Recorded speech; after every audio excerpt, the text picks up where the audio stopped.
There are some amazing dimensional stitches on the Viking Designer Applique, and you can find them two different ways. You can find them in the menu L.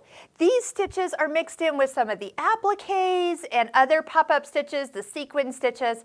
But if you want to see just the pop-up stitches, I would recommend going to the Joy OS Advisor, selecting dimensional stitches. Usually you're here at Basic Sewing Techniques, so it's right next door to the left. And then select pop-up stitches. Let's do vertical first. So what's nice is it does two things. Number one, it gives you 3 stitches that are the vertical pop-up stitches, because there's also horizontal stitches as well. But it also brings up the little tutorial. Remember, you can expand this and bring it higher up and fill the screen. Shows you what you need for each of these. So as you slide up or touch the bubble with the arrow pointing down, each of the steps pops up into a highlighted box. When you get to a step that actually has a video, I would recommend that you take a quick little look through the video and remind yourself how the steps are to be done. Some stabilizer, which foot to use, and so forth. Now, the one thing I look at on here, just to always remind myself, is there's some fabric turning that happens, and I just need to check that it actually is, and it's in this last one here, is which way to pivot the fabric. And so it says clockwise. Now I look at that because some of the stitches you actually turn the other way, and sometimes I forget who is who. So we're going to just go ahead. I'm going to minimize this down, hangs out down here at the little dome.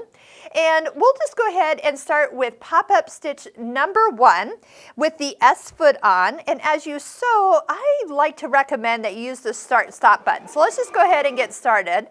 It stops. You will also notice that when this stitch was selected, the needle down button also came into play. So I'm going to go ahead. It said to turn my fabric clockwise 90 degrees. Take the fabric that you want to create the pop-up with and fold it in half and in half again, so it's kind of quartered. Now the part that is the 2 folded edges is what I'm going to put next to the needle on my fabric. So I'm going to line up the point, and if I need a little help getting my fabric underneath, go ahead and lift up the presser foot a little bit higher. Don't do it again. That brings the needle out of the fabric and you sometimes lose your spot. So again, here's that point with the 2 folded edges. I'm coming directly to the needle, and also if you watch on the foot, there are the red lines across the way, and then that way you can really see, did I get my fabric in there enough. So let's go ahead. It's going to go ahead and stitch out and back. That tacked the little fabric pop-up in place, and then you're going to turn it back to the direction you were stitching. So what it's doing is it's now going to go ahead and stitch back up into that fabric with a decorative stitch, and then continue on until you need to put the next piece of fabric in. Then it will stop once again with the needle down. Oh, this is always so fun to watch. And then I'll take my fabric. Now this is a batik fabric, and that's kind of nice because it won't matter what side actually is out. It's going to have all that pretty color no matter which way you fold it. So once again, here comes the fold, and I'm going to lift that foot up one touch. Slide that guy right in there. Oh, what did I forget? I forget to turn. Don't forget to turn. Yes, don't do this late at night. You definitely want to keep track of what you're actually doing. And then go ahead and start. It's going to stitch that beautiful decorative stitch to hold it in place.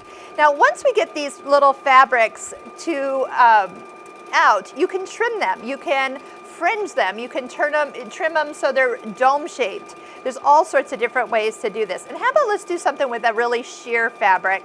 Let's go ahead and do one more. I'm going to fold it in half and then fold it in half again. There's my edge. And yes, don't forget 90 degrees. Press your foot up one little bit, lift higher, kind of get that fairly centered there.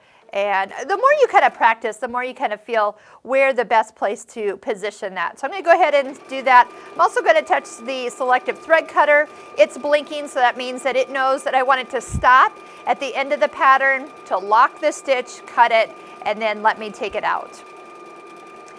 Oh my goodness, here comes pop-ups. So we will do the pop-up stitches horizontal next. There, oh, right to the edge of the fabric. Aren't those fun? All right, so we'll just go ahead. Let's show you what you have. So these yes, every fabric's going to act a little differently. So that one's very excited. It's also because it was a larger square to start off with. So again, I could come in and trim these and make them kind of rounded. That almost looks like a flower there. I could come in and do whatever I want to these, or just leave them. They're actually kind of fun just the way they are. Can you imagine some different choices of decorative threads between them? You really have a lot of options. All right, so let's try the other pop-up stitches next.